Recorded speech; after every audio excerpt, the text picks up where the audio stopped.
8월 9일 월요일 NH투자증권의 모닝 미팅을 시작하겠습니다.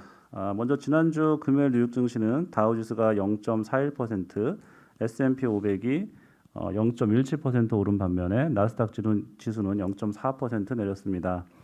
다우지수와 S&P 500은 다시 또 사상 최고치를 경신을 했습니다.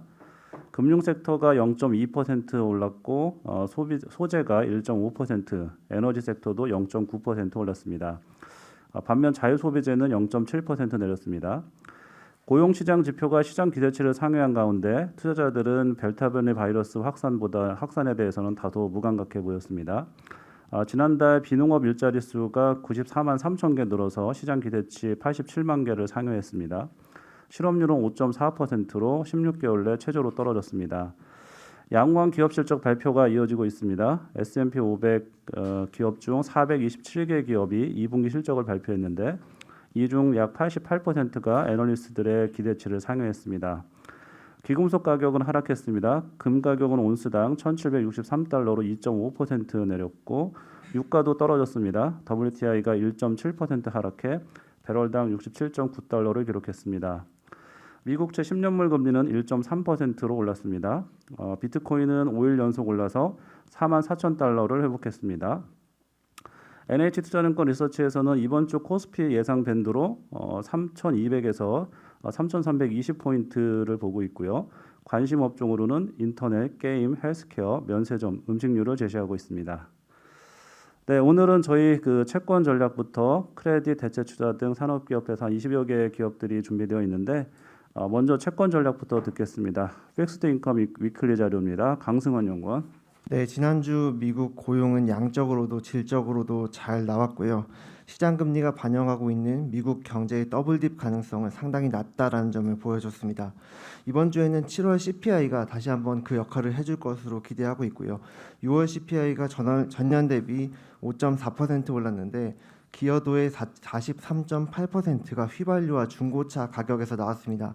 그런데 휘발유와 중고차 모두 전월 대비로는 가격 하락이 나타나고 있기 때문에 결국 연준이 계속해서 이야기하고 있는 물가 급등은 일시적인 현상이다라는 점이 확인될 것으로 보이고, 만약에 그렇게 된다면 기대 인플레이션, 과도하게 높아져 있는 물가가 계속 오를 것이다라는 기대에 의해서 명목 지표 대비 과도하게 디스카운트를 받고 있는 실질 지표가 재평가되면서 미국 경제가 더블딥이 아니라 완만한 회복세로 가고 있다라는 시각이 확대될 것으로 보입니다. 이런 시각에서 보면 미국 장기 금리는 고용 지표를 확인하면서 한번 올랐고 CPI를 확인하면서 상승세를 더 확대할 것이다라고 보고 있습니다. 이상입니다. 네, 이어서 글로벌 소버린 위클리입니다. 신환종 연구원. 네, 지난주 글로벌 금리는 바닥을 치고 상승하는 모습을 보였습니다. 7월 미국 고용 증가폭이 시장 예상을 뛰어넘으면서 미국채 금리가 한 1.2%에서 10년물이 한 1.3% 정도로 금요일쯤에 급등했고요. 이게 전월 대비 94만 명 늘었으니까 지난해 8월 이후 최대 폭이었습니다. 특히 여가 및 숙박업, 그다음에 정부 취업자 이쪽이 컸는데요. 이런 7월 실업률이 전월 대비 0.5% 하락한 5.4%로 시장 예상치가 5.7이었는데 아주 강한 모습을 보여줬기 때문에 그동안 파월 의장이 언급한 노동시장이 향후 수개월 안에 상당한 추가 진전을 충족할 궤도에 올라야지 테이퍼링한다, 이런 얘기들이 충족할 만한 가능성들이 높아지고 있다, 이렇게 보여지고 있어서 금리가 바닥을 다지고 상승했다고 보여지고, 저희는 이제 한 4분기 전후까지는 이제 계속 올라갈 걸로 보고 있습니다.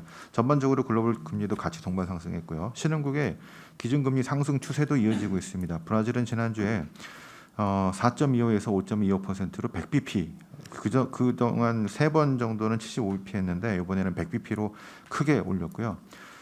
이제 8월에 예상되는 멕시코도 물가 상승 부담 계속되면서 25bp 이런 식으로 시중국 기준금리 상승 추세가 이어지고 있다고 말씀드리겠습니다. 이상입니다. 네, 이어서 크레딧 전략입니다. 유럽은행 스트레스 테스트 관련해서 최성종 연구원입니다. 예, 50개 유럽은행을 대상으로 실시한 스트레스 테스트 결과가 발표되었습니다. 이번 스트레스 테스트는 2018년 이후 3년 만에 실시가 되었는데요. 원래 2년 주기로 실시를 했는데 코로나19로 1년이 연기됐고요. 이번에는 브렉시트로 영국 은행들은 대상에서 제외되었습니다. 스트레스 상황에서 유럽은행들의 자본 적정성 수준은 2018년과 유사한 결과로 자본 적정성 수준은 양호하다는 판단이고요. 2018년 테스트보다 더 보수적인 가정을 적용했음에도 불구하고 유럽은행들은 손실수력을 강화하면서 자본 적정성이 안정적인 모습이었습니다. 이러한 점들을 좀 감안을 하게 된다면 유럽은행 코코본드의 안정성 앞으로도 더 유지될 것으로 판단됩니다. 이상입니다. 네, 이어서 글로벌 리츠 위클리입니다. 홍주환 연구원. 네, 지난주 글로벌 리츠 0.45% 총수익률 기록을 했습니다. 전반적으로 미국의 고용 지표가 좀 잘 나왔고 리츠의 실적이 양호한 가운데 지금 리오프닝 섹터 중심으로 상승했다라고 보시면 될 것 같습니다. 리테일 리츠 중에서도 몰리츠의 강세가 좀 두드러졌는데요. 가장 큰 규모 차지하고 있는 사이먼 프로퍼티 그룹이 지금 연간 가이던스를 10% 가까이 올리고 또 분기 배당금을 7% 상향을 하면서 전반적인 섹터 성과를 견인했다라고 보시면 될 것 같습니다. 지금 지난주까지 해서 지금 미국 리츠의 2분기 실적 시즌이 거의 다 완료가 되었습니다. 실적을 발표한 종목들 가운데 한 80% 이상이 지금 컨센을 상회를 했고 또 한 58% 가까이는 지금 가이던스를 같이 올린 상황이어서 저희 연간 컨센 상향과 함께 지금 리츠 지수가 더 올라갈 수 있을 거다라고 보고 있습니다. 저희가 M&B 차트에 가지고 온 주요 차트들 한번 봐주시면요. 지금 저희가 가장 좀 미국에서 유망하게 보고 있는 섹터가 주거용 쇼핑센터, 호텔인데 각각의 종목들이 대부분 좀 좋은 영업지표 보이고 있습니다. 주거용 같은 경우에는 지금 2분기 들어서 신규 계약 임대료 변동률이 13% 이상 상승을 하면서 이게 주택에 대한 매입 수요가 임대 수요로 바뀌고 있는 모습 보이고 있고 쇼핑센터 같은 부분들도 지금 서비스업이나 레스토랑 부분들 임대료 수출 올라오고 있는 상황이고요. 마지막 호텔 같은 부분들도 지금 오픈한 호텔 수가 올라가고 있는 상황이고 또한 객실 점유율, ADR 다 지금 우상향하고 있는 모습이어서 저희가 지금 전반적으로 보고 있는 유망 섹터들 크게 변동 없습니다. 이상입니다. 네, 리츠 자산 수익률이 계속 양호한데요. 지금 만약에 어떤 변곡점이 온다고 하면 어떤 변수들이 만들 수 있을지 좀 예상을 해볼 수 있을까요? 지금 저희가 지금 보고 있는 이제 그림 자체가 3분기, 4분기로 이제 흘러갈수록 이렇게 좀 경기 민감한 섹터들, 리오프닝 섹터들의 성과가 더 좋아질 거다라고 보고 있는데 이제 그러한 흐름들이 이번 델타 변이나 아니면은 그 지금 나오고 있는 지표상에서 좀 흔들리게 된다라고 하면은 조금 분위기가 바뀔 수는 있을 것 같습니다. 그래서 그런 부분들 잘 모니터링해서 말씀드리도록 하겠습니다. 이어서 원자재 전략 발표하겠습니다. 커머디티 위클리 황병진 연구원입니다. 네, 원자재 말씀드리도록 하겠습니다. 지난주 원자재 시장 변동성이 주 전반부와 후반부에 상당히 좀 컸었는데요. 주 전반부에는 코로나19 델타 변이 확산이라고 하는 부분과 미국이라든가 아니면 중국을 중심으로 해서 나왔던 이 부진한 7월 제조 PMI가 경기 민감 원자재 섹터의 변동성을 좀 확대했던 반면에 지난주 금요일 그런 고용 지표 호재가 나오면서 반대로 위험 자산보다는 안전 자산 선호가 재차 후퇴하면서 금 가격이 상당히 좀 가파르게 빠졌었다라고 빠졌었다라는 부분을 좀 주목하실 필요가 있겠습니다. 명목금리가 재차 1.13%에서 1.3%대까지 상승 반전에 나서면서 저희가 결국 하반기 전망에서 말씀드렸던 부분이 명목금리가 상승하는 구간에서는 안전자산보다는 위험자산 투자 성과가 우세하다라고 좀 말씀을 드렸고요. 또 하반기 테이퍼링이라고 하는 이슈 자체가 점점 가시화되게 되면 이 위험자산 내에서도 경기 민감 자산들을 좀 지켜보자라고 좀 말씀드렸는데 결론적으로 말씀드리자면 저희는 기금속 섹터에 대해서는 축소 의견을 계속 유지를 하면서 금 가격 지난주에 $1,700대 중반까지 좀 빠졌는데요. 연말까지 $1,600대 초반까지 빠질 수 있다라고 하는 뷰를 계속 유지를 하고 있고요. 반대로 경기 민감 자산 저희가 에너지 섹터와 산업금속 섹터를 보자면 에너지 섹터보다는 산업금속 섹터가 여전히 탑픽이다라고 하는 말씀 드리도록 하겠습니다. 에너지 섹터는 지난주에 그런 드라이빙 시즌 정점을 좀 지나면서 미국의 원유 재고가 예상 밖에 증가 전환되었고요. 이런 부분들이 유가의 그런 하향 안정화라고 하는 부분으로 계속 좀 나타나게 된다면 유가와 높은 코릴레이션이 있는 그런 투자 자체는 여전히 중립적인 스탠스로 저희는 좀 접근해야 된다라고 좀 보고 있습니다. 반대로 산업금속 섹터 같은 경우에는 지난주 에너지 섹터의 하락폭보다는 상당히 좀 하락률 자체가 좀 제한이 됐었는데요. 알루미늄과 주석 중심의 동안에 그런 타이트한 수급이 지속이 되면서 재고 감소세가 가격 강세를 계속 지지를 하고 있고요. 구리도 단기적으로 좀 주목하셔야 되는 부분은 세계 최대 동광산이라고 하는 칠레 에스콘디다 광산의 노조가 파업을 준비하고 있기 때문에 이런 부분들 역시 9월 건설 시즌을 앞두고 구리 재고라고 하는 부분 또는 구리 가격의 강세를 좀 이끌 수 있다라고 좀 보고 있습니다. 마지막으로 농산물 같은 경우에는 이번 주 12일 날 미국 농무부가 전 세계 농산물 수급 전망 발표를 예고를 하고 있습니다. 이 부분 좀 주목하실 필요가 있다라고 좀 말씀드리고 중립적인 의견으로 좀 접근하시기를 권고드리도록 하겠습니다. 이상입니다. 그 산업금속 쪽에서는 구리를 가장 좋게 이제 보고 계신 것 같은데요. 좀 구리 쪽의 상해라든가 LME 재고 상황은 좀 어떤지 간단히 좀 말씀 부탁드립니다. 최근에 사실상 6월 이후에 구리 가격의 좀 하방 압력 아니면 변동성의 요인으로 좀 작용했던 게 중국의 비축 물자 그런 매각이었다라고 좀 보는데 중국이 1차 매각에서 2만 톤 그리고 2차 매각에서 3만 톤을 입찰을 하면서 매각을 했긴 했지만 중국 상해 선물 거래소의 재고는 여전히 감소세를 지속을 하고 있다라고 좀 보고 있습니다. 반대로 단기적으로 좀 비수기 국면으로 들어가면서 런던 금속 거래소의 재고는 최근에 좀 약간 증가를 해 왔었는데 결국 중국의 재고 자체가 상당히 타이트한 수준으로 감소해 있는 부분이기 때문에 결국 9월 건설 시즌을 앞두고 중국의 그런 수입 수요 자체는 재개될 거다라고 좀 보고 있고요.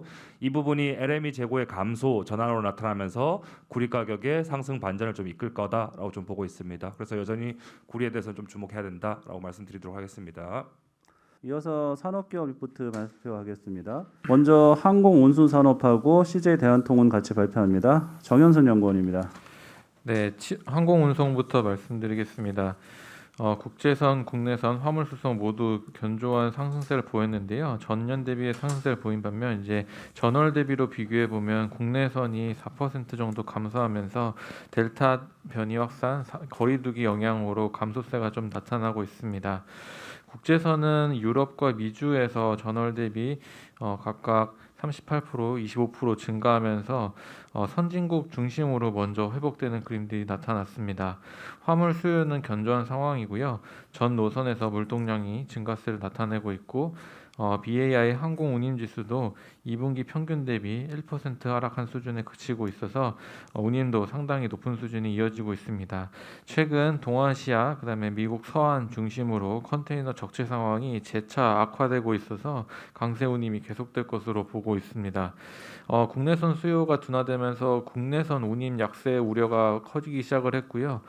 이런 부분들 때문에 LCC한테는 실적에 좀 직격탄을 맞을 것으로 보고 있습니다. 그래서 대형 항공사와 저비용 항공사 간의 실적 및 주가 차별화가 계속될 것으로 보고 있습니다. CJ 대한통운도 말씀드리겠습니다. 투자 의견 바이 목표 주가는 기존 22만 원에서 5% 하향한 21만 원으로 하향 조정했습니다. 21년, 22년 영업이익 전망치를 일부 비용 증가, 인건비 등의 비용 증가를 감안해서 2에서 4% 정도 하향 조정한 것에 기인합니다. 2분기 실적은 택배 수익성이 회복된 것을 확인할 수 있는 실적이었습니다. 단가가 11% 정도 인상되면서 4월 달부터 시작된 그 효과가 이제 2분기 실적에 반영이 됐고요. 물동량 증가율은 다만 단가 인상 때문에 1.3%에 그쳤습니다.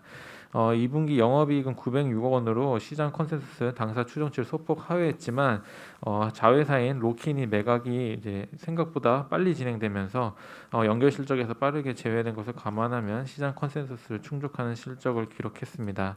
아쉬운 부분으로는 영업 외 부분에서 글로벌 부분 영업권 상각비가 1,515억 원 정도 반영되면서 지배지분 순이익 감소에 영향을 미쳤는데요. 현금에는 나가는 게 없기 때문에 일회성 비용이라고 생각을 하고 있습니다. 이상입니다.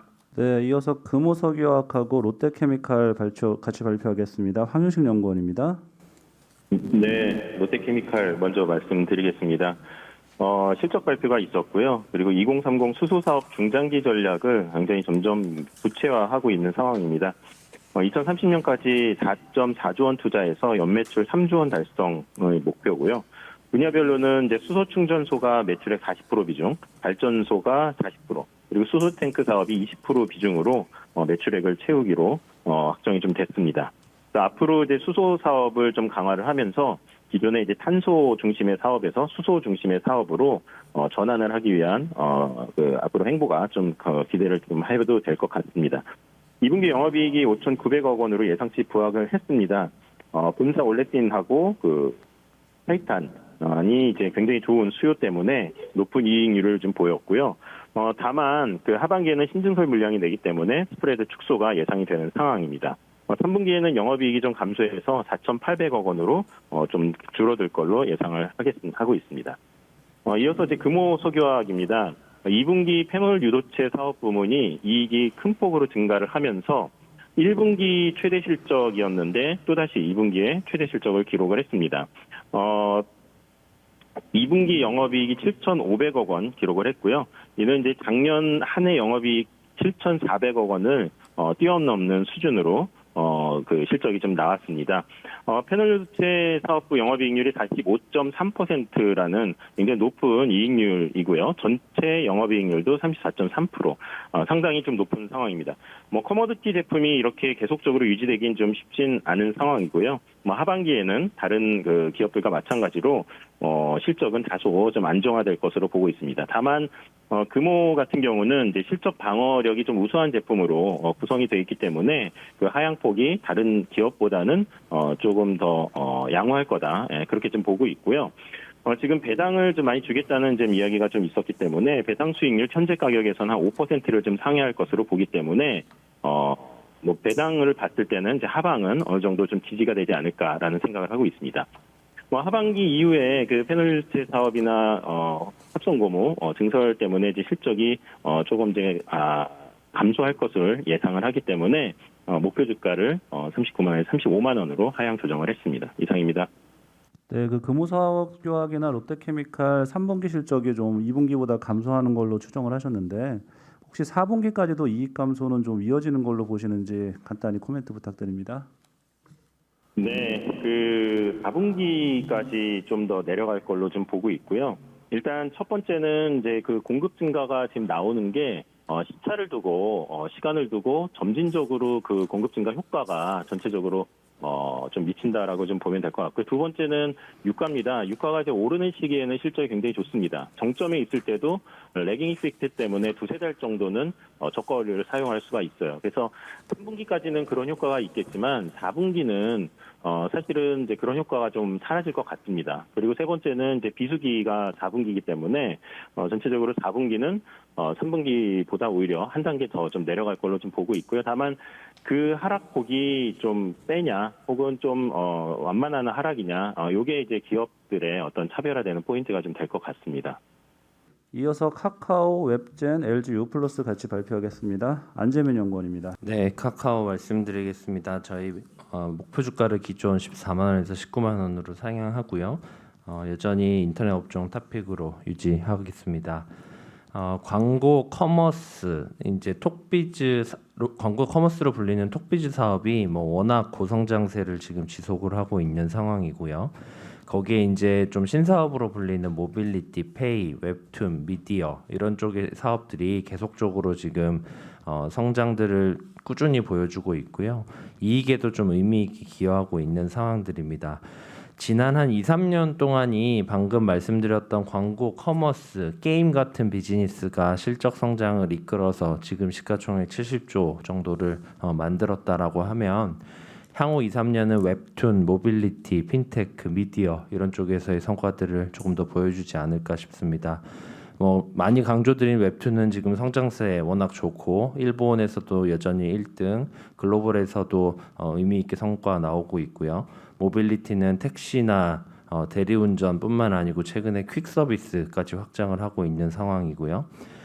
미디어 사업도 지금 카카오 엔터테인먼트 웹툰하고 합쳐서 연예 매니지먼트 그리고 멜론까지도 합쳐져서 파워가 더 커지지 않을까 싶습니다. 특히 이제 지난주 금요일날 카카오뱅크가 상장하면서 오히려 이제 주가는 조금 지난 한 달 정도 부진을 했던 것 같습니다. 지주회사처럼 이제 할인율을 적용을 해야 되는 게 아니냐라는 이야기를 많이 하시는데요. 여전히 보여줄 게 많다라고 저희는 보고 있습니다. 아직도 상장해야 될 자회사가 한 7, 8개들이 더 남아 있고요. 거기에 이제 이 상장이 결국은 카카오뱅크도 그렇고 카카오페이도 그렇고 이 IPO를 통해 자금 확보한 것이 또 다른 성장으로 이어질 수 있기 때문에 여기서 끝이 아니다라고 저희는 생각하고 있고 지난주에 이제 카카오뱅크처럼 상장 이후에 주가가 크게 상승하면 전체 기업 가치에도 긍정적일 것으로 보고 있습니다. 목표 주가 19만 원은 저희 83조 원 정도로 산정을 했고 목표 주가 상승은 2021년에서 2022년으로 상향 조정했기 때문입니다. 일단은 목표 주가 상향은 대부분 21년에서 22년으로 저희가 이제 기준 연도를 바꾼 부분들이 가장 컸다라고 보시면 되고요. 위에 혹시 이제 자료 가지고 계시면 4페이지에 글에 조금 설명을 해놨는데 광고와 커머스 사업을 한 4조 원 정도 증가를 시켰고요. 그다음에 이제 페이 관련돼서 조금 더 기존에 좀 보수적으로 잡아놨던 부분들을 현실화해서 전체 기업 가치를 한 18조 원 정도로 반영을 했습니다. 그리고 카카오뱅크와 카카오 게임즈가 최근에 이제 주가 상승 그리고 상장 이런 걸로 인해서 올라간 부분들을 시가로 적용해서 전체적으로 보시면 각각이 지금 워낙 이제 카카오가 사업부가 많고 각 사업이 이제 자회사로 구성이 되어 있다 보니까 이런 부분들이 이제 연도 변화에 따라서 작게는 한 1조 정도에서 많게는 한 4, 5조 정도까지 각각의 사업부들이 변해져서 한 20조 정도 증가를 했다라고 보시면 될 거고요. 여기에 이제 추가적으로 좀 보셔야 될 부분들이 두나무입니다. 이제 가상화폐 거래소 관련된 지분을 한 20% 정도를 가지고 있고요. 이 부분들이 지금은 지분법 이익으로만 반영이 되고 있는데 이게 만약에 상장이나 이런 걸 하게 된다 그러면 아마도 기업 가치를 조금 더 추가할 수 있지 않을까 싶고요. 저 같은 경우에는 아직 목표 주가에 반영하지는 않았습니다. 이어서 LGU 플러스 말씀드리면 일단 계속 올해 1분기부터 통신주 관련해서 말씀드렸던 5G 관련해서 매출 좋아지고 있고 경쟁은 지금 좀 안정화되고 있는 상황이고요. 그다음에 통신사들이 지금 성장 산업으로 B2B 쪽, IDC나 클라우드나 이런 쪽에 대한 성과들을 많이 보여주고 있는데 이런 쪽으로 인해서 실적 양호하다라는 부분들 말씀드리고 하반기에도 아마 배당 관련돼서 실적 모멘텀들은 좀 부각되지 않을까 이렇게 판단하고 있습니다. 마지막으로 웹젠 말씀드리면요. 웹젠은 목표 주가를 좀 하향을 했습니다. 1월 달에 영료 대천사 그리고 4월 달에 전민기적 2 이 두 게임이 이제 출시를 해서 기대감 때문에 주가가 좀 많이 올랐으나 이 초기 순위를 좀 유지를 하지 못하고 최근에 매출 하락세가 보이면서 이미 주가 조정을 좀 받았습니다. 다만 이제 뮤 아크엔젤 2라는 게임이 9월 달에 이제 출시를 앞두고 있거든요. 그래서 주가는 좀 이미 조정을 받아서 PR이 올해 기준으로 한 11배 정도 수준밖에 되지 않기 때문에 다시 반등을 좀 모색하지 않을까 이렇게 판단하고 있습니다. 2분기 실적 자체는 좀 많이 부진했습니다. 이상입니다. 삼성증권 발표합니다. 정중섭 연구원. 예, 삼성증권 말씀드리겠습니다. 요즘 증권주들이 또 비슷한 모습을 보이고 있는데요. 삼성증권도 이제 좋은 실적이 이제 주가에는 아직 충분히 반영되지 못하고 있다라고 보고 있습니다. 실적보다는 이제 금리 상승에 대한 우려 그리고 이제 코스피 불확실성 이런 것들이 좀 주가에 계속 억누르는 요인으로 작용하지 않나라고 보고 있는데 저는 그 정도가 조금은 과하지 않나라고 생각을 하고 있습니다. 삼성증권은 증권주 중에 대표적인 배당주입니다. 이제 실적과 주가 괴리가 생기면서 이제 배당 수익이 계속 올라가고 있다라고 보고 있고요. 올해 예상 지배순이익 8,521억. 거기다가 작년하고 동일한 배당 성량을 감안하면 DPS는 3,700원까지 볼 수 있습니다. 이 경우 지금 현재 주가와 계산해 보면은 배당 수익률은 8.3%에 달하는데요. 주요 금융주 중에서도 이 정도까지 수익률이 나왔던 적은 그렇게 많지 않았던 것 같습니다. 이거는 뭐 이제 실적 전망을 떠나서 이제 배당만으로도 이제 하반 경직성이 확보되는 그런 정도가 아닌가라고 생각을 하고요. 2분기 실적도 잘 나왔습니다. 뭐 IB 실적이 이제 부동산 PF 쪽 잘 나왔고 이제 트레이딩 쪽은 이제 ELS 조기 상환 쪽이 이제 크게 기여를 했습니다. 그리고 이자 수익도 이제 대출 포트폴리오 개선에 따라서 수익성이 개선된 효과가 있었다라고 보고 있습니다. 이상입니다. 네, 이어서 J컨텐트리 발표하겠습니다. 이화정 연구원입니다. 네, J콘텐트리 말씀드리겠습니다. 2분기 영업적자 187억 원 나오면서 어닝 쇼크 기록했습니다. 다른 부분보다 방송 부문의 판권 가속 상각 부담이 좀 컸는데요. 방송 부문만 따로 떼서 말씀드리면 영업적자 8억 원을 기록해서 적자 전환하였고요. 월화 드라마가 부재했기 때문에 아무래도 외형 자체에 부담이 있었던 가운데 1분기부터 지속된 글로벌 동시방영 관련 가속 상각으로 비용 부담은 지속된 영향입니다. 상반기에 언더커버 제외한 모든 작품이 글로벌 동시 방영되면서 2분기까지 누적된 판권 상각비가 좀 증가한 건데요. 이 부분 같은 경우에는 나쁘다고만 볼 수는 없는 게 일단 판권 상각비 상승 배경이 뭔가 구조적으로 나빠지는 부분이라기보단 글로벌 동시 방영 작품 수가 증가하면서 이런 판권 가속 상각이 일어난 부분이라는 점을 조금 이제 주목해 주셨으면 좋겠습니다. 특히 매출이 그럼 커지는 경우에는 오히려 영업 레버리지도 가능하고요. 하반기에는 국영이나 설강화 등의 기대작 등이 있기 때문에 판매 호조 지속되면서 다시 외형 확대되고 수익성은 회복 가능할 걸로 보고 있습니다. 아쉬운 단기 실적에 실망하기엔 좀 이르다라고 판단합니다. 그리고 또한 동사 극장 같은 경우에는 그냥 예상대로 나왔습니다. 하반기 같은 경우에는 지금 델타 변이로 불확실성은 여전하지만 블랙 위도우나 모가디슈 등의 흥행 이어지는 가운데 킹스맨, 스파이더맨 등의 인기 시리즈 개봉도 예정되어 있기 때문에 향후의 영업 차질 제한적일 걸로 봅니다.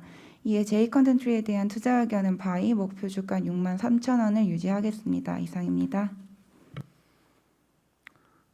네, 그 J컨텐트리는 내년에 영업 흑자가 크게 이제 전환을 하는데 올해하고 내년에 어떤 영업 환경의 변화가 어떤 게 있을까요? 영업 환경의 변화 중에 가장 큰 부분은 아무래도 영화, 극장 부분일 겁니다. 극장 같은 경우에는 이제 2분기부터 이제 적자를 벗어나는 구간으로 조금씩 진입하고 있다라고 보시면 돼서 내년에는 지금 같은 상황이 지속된다라고 볼 경우에 일단 티켓 매출 같은 경우에는 온기에 정상화될 수 있을 것이고 지금 영화관에서 아직 정상화되지 못했지만 생각보다 수익성에 많이 영향을 끼치는 게 매점 매출입니다. 현재 취식 불가능한 조건으로 영화관이 영업되고 있기 때문에 그 부분에서 보고 있는 그런 이제 좀 부담 요인이 내년에는 사라질 거다라고 판단을 해서 내년에 흑자 전환에는 그 영화관 부문 관련 이벤트가 가장 크게 반영되어 있습니다. 이어서 해외 주식 리포트 발표하겠습니다. 먼저 저희 그 NH 해외 주식 유망 종목에 추천된 종목인데요. 비아콤 CBS 발표하겠습니다. 한희연구원입니다. 네, 비아콤 CBS 2분기 실적 자료이고요. 2분기 실적은 잘 나왔습니다. 이 파라마운트 플러스라고 하는 이 스트리밍 서비스를 필두로 이 구독자가 견조하게 증가를 보였었고요. 그리고 이와 관련해서 스트리밍 광고 사업도 좀 호조를 보였습니다. 이 밖에 이 스포츠 이벤트들이 좀 정상화가 되면서 TV 광고 사업 모멘텀이 좀 회복한 점도 호실적을 견인을 했습니다. 이 스트리밍 서비스와 관련해서 몇 가지 데이터를 말씀을 드리면 글로벌 스트리밍 서비스 가입자 수는 650만 명 증가를 하면서 4,200만 명 달성을 하였고요. 이에 따라서 글로벌 스트리밍 매출은 거의 10억 달러 정도 달성을 했습니다. 전년 동기 대비 92% 정도 증가를 하였습니다. 이를 세부적으로 좀 나눠서 보면 이제 구독 관련 매출은 전년 동기 대비 82% 증가를 하였고요. 이 스트리밍 광고 매출 같은 경우에도 4분기 연속 100% 이상 늘어나고 있는 그런 추세입니다. 비아콘 CBS 같은 경우에는 지금 현재 전통 미디어 회사에서 글로벌 OTT 스트리밍 전문 기업으로 변모하고 있는 상황이어서 긍정적인 시각을 좀 유지를 하고요. 글로벌 성장 초입 단계에는 진입을 하였다라고 생각을 합니다. 최근에 스카이와 파트너십을 체결을 하였고요. 앞으로 이 파라마운트 플러스 같은 경우에는 이 2022년부터 유럽 시장에 진출을 할 건데 이 진출 속도 자체가 좀 가속화가 될 예정입니다.